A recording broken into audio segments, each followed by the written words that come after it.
নমস্কার। আজকের ভৌতিক ছায়া চ্যানেলের পক্ষ থেকে রয়েছে একজন দিন দুঃখী দরিদ্র মানুষের গল্প। গল্পটির নাম অসাধারণ। গল্পটি সংগৃহীত হয়েছে। গল্পটি ভালো লাগলে একটা লাইক করে দেবেন এবং বন্ধুদেরকে শেয়ার করে দেবেন। আর এমন মজাদার গল্প পেতে ভৌতিক ছায়া চ্যানেলটিকে সাবস্ক্রাইব করে দেবেন। ধন্যবাদ। সীতানাথ ডাক্তারের দোকানে বসিয়াছিলাম। সকালবেলা খবরের কাগজ এখনো আসিয়া পৌঁছে নাই, কারণ মফস্বল জায়গা। খবরের কাগজ না পৌঁছিলে যুদ্ধের আলোচনা ঠিক জমে না। অদূরবর্তী বাজারে প্রাভাতিক সওদা সারিয়া নবীন মুখুজ্জে, শশধর মুহুরী, কেনারাম মুখুজ্জে, মনমতো মুখুজ্জে, বলাইদা প্রভৃতি ভদ্রলোক সীতানাথের ডাক্তারখানায় স্নানাহারের সময় পর্যন্ত রাজনীতি আলোচনা করিয়া থাকেন। ইহারা কোনো চাকুরি করেন না। দু একজন পেনশনপ্রাপ্ত সরকারি কর্মচারী, এক একজনের বাপের পয়সা প্রচুর। ইহারা জার্মানি ও জাপানের সম্বন্ধে বহু ভবিষ্যৎবাণী করেন। যুদ্ধের পরিস্থিতি সম্বন্ধে এমন কথাবার্তা বলেন যাহা স্বয়ং হিটলার, চার্চিল ও তোজোরও অজ্ঞাত। হিটলার কি ভুল করেন, চার্চিলের কি করা উচিত ছিল, জাপান এমনটি না করিয়া যদি এমনটি করিত তাহা হইলে কি ঘটিত, এ সকল মূল্যবান উপদেশ সর্বদাই সেখানে উচ্চারিত হইতেছে। বর্তমানে কেনারাম মুখুজ্জে বলিতেছিলেন, আরে এই তোমাকে বলি শোনো ভায়া, ভুলটা হিটলারের হলো কোথায় শোনো, ডানকার্কের যুদ্ধের পরেই। শশধর মুহুরী বলিয়া উঠিলেন, আহ, আপনি ওই এক সিকে রেখেছেন, ডানকার্ক আর ডানকার্ক। আসল ভুল সেখানে নয়, আসল ভুল হলো। এমন সময় একটি পুরুষের হাত ধরিয়া একজন স্ত্রীলোক ডাক্তারখানার বারান্দাতে উঠিয়া আসিল সম্মুখের রাস্তা হইতে। পুরুষটির বয়স 40 থেকে 50-55 মধ্যে, যে কোনো বয়স হইতে পারে। রোগা, পরনে খাটো ময়লা ধুতি। মেয়েটির বয়সেও নিতান্ত কম নয়, তবে পুরুষটির অপেক্ষা অনেক কম, 30-32 বেশি হইবে না। মেয়েটির পরনে তালি লাগানো শাড়ি, কিন্তু ময়লা নয়। মুখশ্রী একসময় বেশ ভালোই ছিল বোঝা যায়। দেহ খুব সম্ভবত অনাহারে ও ম্যালেরিয়ায় শীর্ণ। মেয়েটি বারান্দার প্রান্তে দাঁড়াইয়া বলিল, ও ডাক্তারবাবু। সীতানাথ ডাক্তার উহাদের দিকে একটু তাচ্ছিল্যের ভঙ্গিতে চাহিয়া বলিলেন, কি চাও? বাবু, একে একটুখানি দেখতে হবে। সীতানাথ ডাক্তার বুঝিয়াছিলেন ইহাদের দ্বারা বিশেষ কোনো অর্থাগ্রমের আশা নাই। যত বড় কঠিন অসুখই হোক না কেন, দুর্ভিক্ষ পীড়িত চেহারা, পরনে তো ওই কাপড়, মাথা তৈলাভাবে রুক্ষ, রোগীর মধ্যে গণ্য করিয়া উৎফুল্ল হইবার কোনো কারণ নাই। তামাক টানিতে টানিতে বলিলেন, হয়েছে কি? মেয়েটি বলিল, হবে আর কি, ওর জ্বর ছাড়ে না আজ 2 মাস, তার ওপর মেহ, শরীর একেবারে ভেঙে দিয়েছে। আমার উনি ছাড়া আর কেউ নেই, আপনি দয়া করে দেখুন, বলিয়া মেয়েটি প্রায় কাঁদিয়া ফেলিল। সীতানাথ ডাক্তার বলিলেন, সরে এসো এদিকে। পরে রোগী পরীক্ষা করিয়া বলিলেন, দেখব কি, এর মধ্যেই অনেক রোগ, কতদিন এমন হয়েছে? পুরুষটি এবার ক্ষীণ সুরে বলিল, তা বাবু, অনেক দিন, আমি আজ 3-4 মাস ভুগছি। কাশি কিছুতেই যাচ্ছে না। মেয়েটি হাত তুলিয়া অধৈর্যের সুরে বলিল, তুমি চুপ করো দেখি। খুব ক্ষমতা তোমার। আমার হাড় মাস জ্বালিয়ে খেলে তুমি। 3 মাস ওর অসুখ। তারপর আমাদের দিকে ফিরিয়ে বলিল, ওর কথা শুনবেন না। ওর কি কিছু ঠিক থাকে? নিজের দিকে ওর কোনো খেয়াল নেই। এই শুনুন তবে আমার কাছে। কথাটা শোনাইল এভাবে যেন লোকটি দার্শনিক কিংবা কবি অথবা ব্রহ্মদর্শী। সাংসারিক তুচ্ছ বিষয়ে স্বভাবতই তিনি অনাসক্ত। বোধহয় ঈর্ষা প্রণোদিত হইয়া সতীনাথ ডাক্তার পুরুষটিকে জিজ্ঞাসা করিয়া বলিলেন, তোমার গনোরিয়া হয়েছে কতদিন? তা বাবু 4-5 মাস হবে। সেবার যখন। মেয়েটি ঝংকার দিয়ে উঠে বলিল, তুমি তো সব জানো কি না? চুপ করো। না বাবু, 2 বছর হয়ে গেল। আমার হাড় মাস ভাজা ভাজা করে খেয়ে ওই মিনসে। কি জ্বালায় যে পড়েছি আমি। মরণ হয়তো হাড় জুড়িয়ে যায় আমার। কাহার মরণ হইলে তার হাড় জুড়ায়। কথার ভাবে ঠিক ধরিতে পারিলাম না। সীতানাথ ডাক্তার বলিলেন, বাড়ি কোথায়? মেয়েটি বলিল, বাড়ি ওই ঝিটকি পোতায়। আমরা হাড়ি। ও, ঝিটকি পোতায় হাড়ির বাস আছে নাকি? না বাবু, দেশে দেশে ভেসে বেড়াচ্ছি ওই ওনারে নিয়ে। বিয়ে করা স্বামী ফেলতে তো পারিনে। আজ 2 বছর উনি বিছানায় পড়ে উঠতে হাঁটতে পারেন না। কত ওষুধ বিশুধ করলাম আমাদের দেশের ঘরে। যে যা বলে তাই করি, কিন্তু কিছুতেই ছাড়তে পারলাম না। দিন দিন যেন মানুষটা উঠতে পারে না, খেতে পারে না।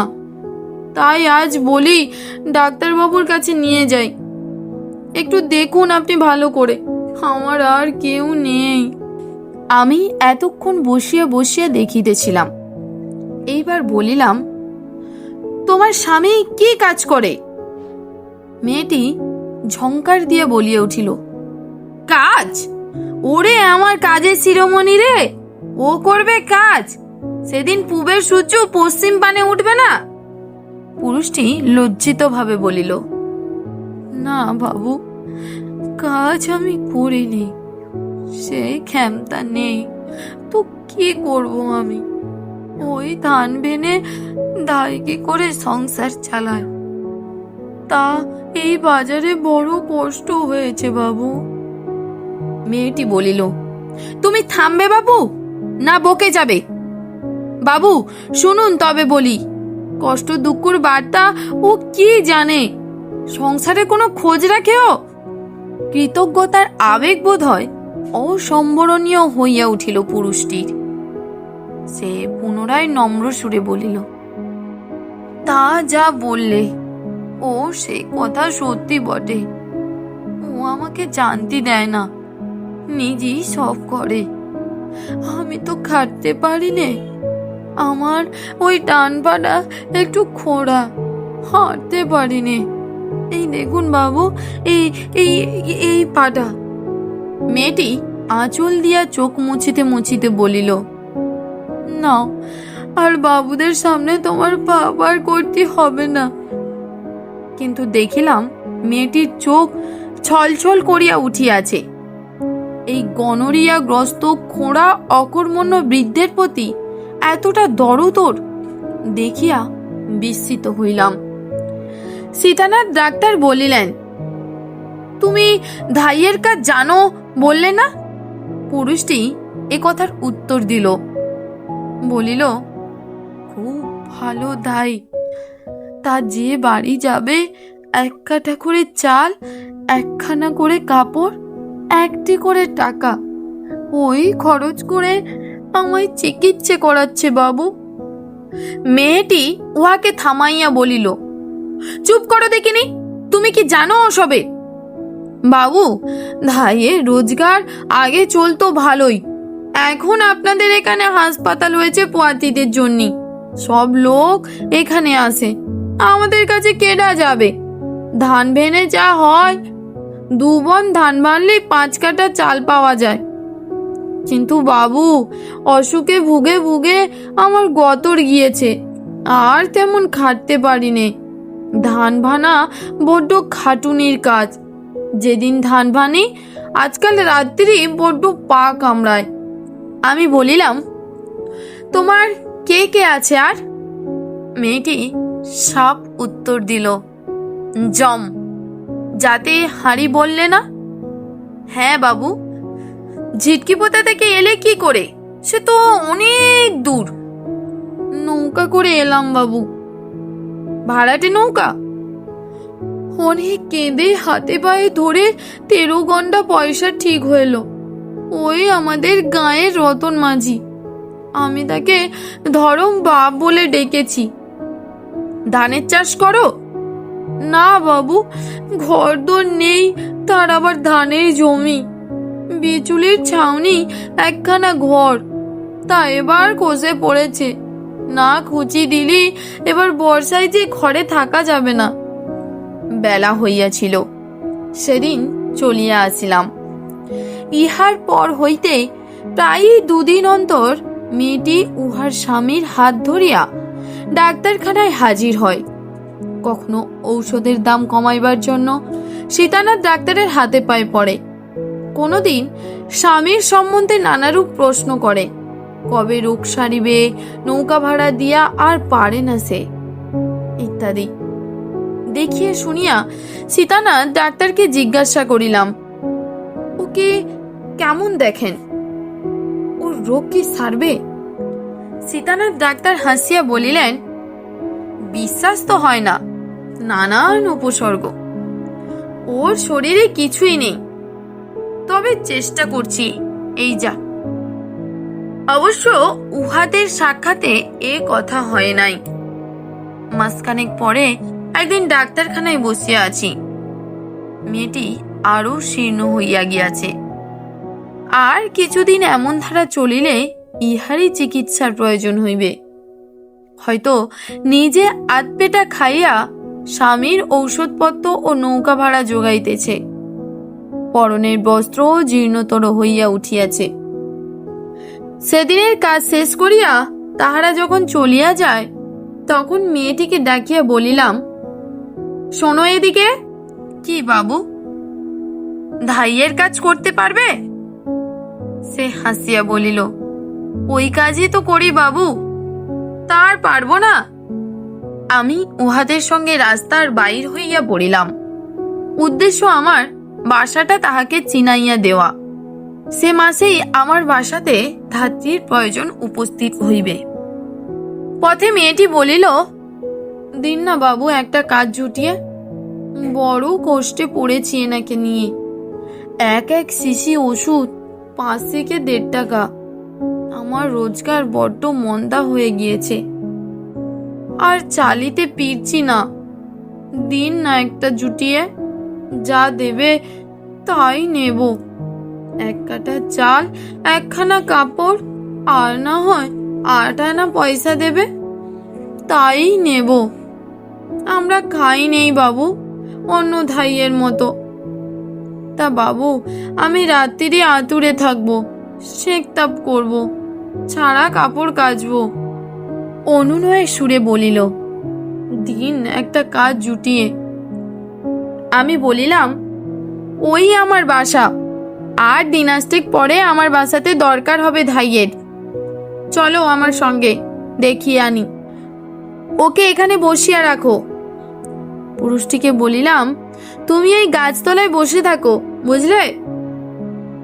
বাড়িতে আনিয়া ধাইকে দেখানো হইল, কিন্তু বাড়িতে ও ধাই পছন্দ হইল না। অজুহাত অবশ্য পাড়াগাঁয়ের অশিক্ষিত ধাই, উহাদের কি জ্ঞান আছে, ইত্যাদি। কিন্তু আমার সন্দেহ হইল। আসল কারণ মেয়েটি দেখিতে ভালো, এবং আমি সঙ্গে করিয়া আনিয়াছি বলিয়া। পরদিন আবার রাস্তায় দেখা তাহাদের সঙ্গে। ডাক্তারখানায় দুজনে চলিয়াছে। আমাকে মেয়েটি ডাকিয়া বলিল, ও বাবু শুনুন। আমি তাহার পিছু না করিতে পারি আর লজ্জিত ছিলাম। বলিলাম, বলো, আপনার বাড়িতে হলো না? ইয়ে না, ওদের সঙ্গে কমলা ধাইয়ের কথাবার্তা আগেই হয়ে গিয়েছে কিনা তাই। যাকগে বাবু, আপনি অন্য একটা জায়গায় জুটিয়ে দিন না। দেখবো, আরো এক জায়গায় সন্ধান আছে আমার।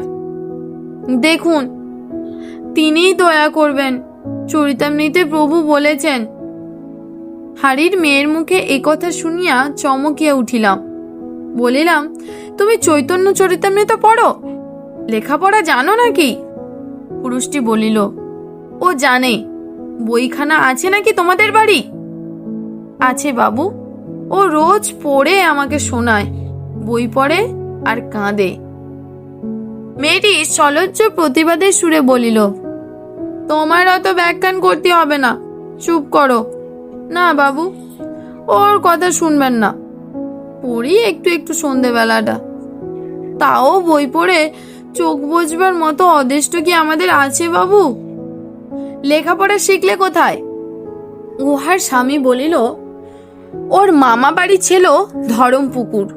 শুয়োরের ব্যবসা ছিল মস্ত, অবস্থাও ছিল ভালো। এখন তাদের কেউ নেই, মরে হেজে গিয়েছে। নইলে আজ এমন দুর্দশা হবে কেন ওর বাবু? ও ছেলেবেলায় মামাদের কাছে থেকে স্কুলে নেকাপড়া করল। কি স্কুল? বউটি ইহার উত্তর দিল, কারণ এ প্রশ্নের উত্তর দেওয়া পুরুষটির সাধ্যাতীত, অতি জটিল প্রশ্ন। আপার প্রাইমারি স্কুল বাবু। পাস করেছিলে? হ্যাঁ, এখানে এসে পরীক্ষা দিয়ে গিয়েছিলাম।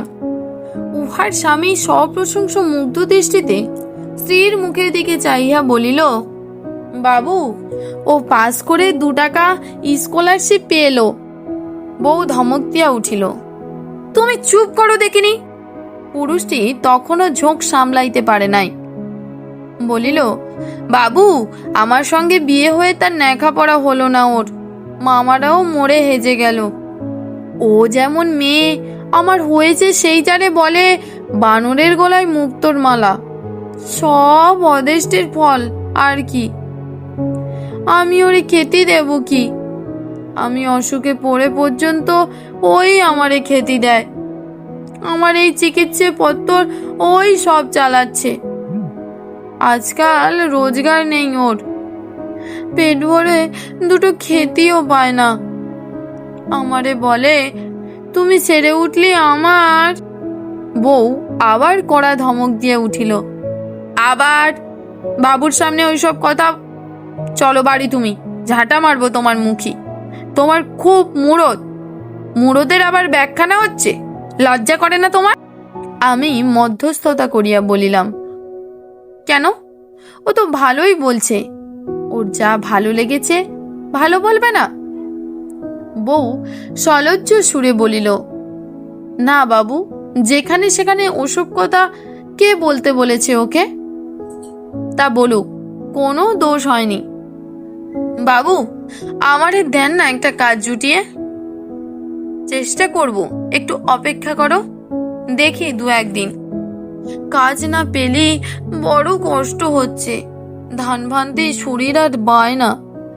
2 মণ করে ধান না ভানলে এই যুদ্ধর বাজারে 2টো লোকের খাওয়া হয়। তাও বাবু, শুধু খাওয়া পড়া এ থেকে হয় না। একখানি কাপড় ঠেকেছে। একটা আতুরের কাজ জুটলেই তবু একখানা কাপড় পাবো। কয়েকদিন ধরিয়া তাহাদের আর দেখিলাম না। কাজও কিছু জুটাইতে পারা গেল না। কাহার বাড়িতে কে অন্তঃসত্ত্বা আছে এ সংবাদ জোগাড় করা আমার কর্ম নয় দেখিলাম। এই সময় মন্বন্তর শুরু হইয়া গেল। চাউলের দাম আগুন হইয়া উঠিতেছে দিন দিন। আমাদের এই ক্ষুদ্র টাউনের আশেপাশের পল্লীগ্রাম হইতে দলে দলে ক্ষুধার্ত নরনারী হাড়ি ও মালসা হাতে ফ্যান ভিক্ষা করিবার জন্য ছুটিয়া আসিতে লাগিল। ক্রমে এমন হইল, ফ্যান ও অমিল। 10-20 ফ্যান কোনো গৃহস্থ বাড়িতে থাকে না। যাহা থাকে তাহা প্রথম মহড়াতেই ক্ষুধা ক্লিষ্ট নরনারীদের মধ্যে বিলি হইয়া যায়। একটু বেলায় যাহারা আসে তাহাদের শুধু হাতে ফিরতি হয়। লোক 2-1টি করিয়া মরিতে শুরু করিল তাদের মধ্যে। টাউনের কুণ্ডু বাবুরা ও দা বাবুরা প্রতিদিন 100-150 লোককে খিচুড়ি খাওয়াইতে লাগিলেন। কিন্তু অর্ধলঙ্গ অনশন ক্লিষ্ট দিশাহারা নরনারীদের সংখ্যার তুলনায় তাহা নিতান্তই অল্প। ইহার মধ্যে আবার ত্রিপুরা জেলা হইতে বহু নরনারী আসিয়া কোথা হইতে জুটিল। তাহাদের কথা ভালো বুঝিতে পারা যায় না বলিয়া যে গৃহস্থের দৌড়ে যায় তথা হইতে তাহারা বিতাড়িত হয়। কোথাও তাহারা তেমন সহানুভূতি পায় না। এই মহা দুর্যোগের হিড়িকে কত লোককে তলাইয়া যাইতে দেখিলাম। কতবার মনে ভাবিয়াছি ওই মেয়েটির কথা। ধান ভানিয়া রুগ্ন স্বামীর চিকিৎসা চালাইত, নৌকা ভাড়া করিয়া হাত ধরিয়া লইয়া আসিত ডাক্তারখানায়, চৈতন্য চরিতামৃতের কথা বলিত। তাহাদের আর পথে ঘাটে দেখি নাই অনেক দিন। সীতানাথ ডাক্তারকে একদিন জিজ্ঞাসা করিলাম। সীতানাথ বলিলেন, না, তারা অনেক দিন আসেনি, আর আসবে কি, এই তো কাণ্ড। ওষুধের দাম দিতে পারে না, শেষে ওষুধের দাম এখনো বাকি। অনেকদিন উহাদের দেখি নাই, প্রায় ভুলিয়াই গিয়াছি।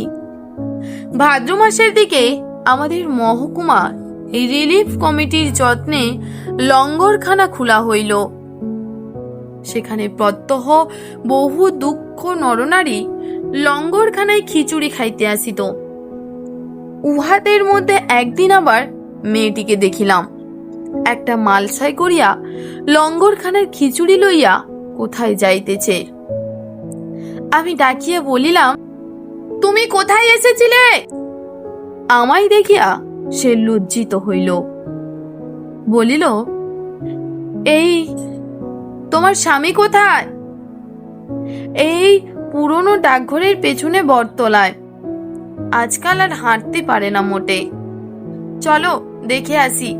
কৌতূহল হইল দেখিবার জন্য, তাই গিয়েছিলাম। গিয়া মনে হইল না আসিলে আমাকে বড় ঠকিতে হইত, কারণ যে দৃশ্য দেখিলাম তাহা সচরাচর চোখে পড়ে না। পুরনো পোস্ট অফিসের পেছনে যেখানে গভর্নমেন্টের কলেরা ওয়ার্ডের ঘর, তার সামনে বটতলায় এক ছেঁড়া চাটাই পাতিয়া বউটির খোড়া স্বামী শুইয়া আছে। মনে হইল লোকটা চাটাইয়ের সঙ্গে মিশিয়া আছে, এত রুগ্ন। মেয়েটি তার পাশে বসিয়া লঙ্গরখানার খিচুড়ি তাহাকে খাওয়াইতেছে। দুপুরবেলা রাস্তা দিয়া অনেক লোকে যাতায়াত করিতেছে, কেহ চাহিয়া দেখিতেছে, কেহ দেখিতেছে না। খাওয়ানো শেষ হইলে সে কলেরা ওয়ার্ডের কম্পাউন্ডের টিউবওয়েল হইতে শতচ্ছিন্ন শাড়ির আঁচল ভিজাইয়া জল আনিয়া স্বামীর মুখে নিংড়াইয়া দিল। লোকটা হাঁ করিয়া দুঢুক জল গিলিয়া বলিল, আর একটু খাবো। মেয়েটি আবার গেল টিউবওয়েলের কাছে, আবার শাড়ির আঁচল ভিজাইয়া জল আনিয়া ওর মুখে দিল। আমি কখনো এমন দৃশ্য দেখি নাই। বলিলাম, অমন করে জল আনছো কেন? মেয়েটি বা হাত দিয়া কপালের ঘাম মুছিয়া বলিল, ঘটি বাটি কিছুই নেই, কিসে জল আনি? কেন, মালসাটা? সে মালসাটা তুলিয়া আমার কাছে আনিয়া দেখাইল, বলিল, সবটা খেতে পারিনি, আধমালসা রয়েছে, রাত্রিরে দেব। খাওয়া কমে গিয়েছে একেবারে। তারপর মালসাটা যথাস্থানে রাখিয়া আসিয়া বলিল, বড় কষ্ট হয়েছে বাবু, দিন না একটা কাজ টাজ জুটিয়ে, এক কাটা চাল শুধু, খুব কমের মধ্যে করে দেব। এই তাহার সহিত আমার শেষ সাক্ষাৎ।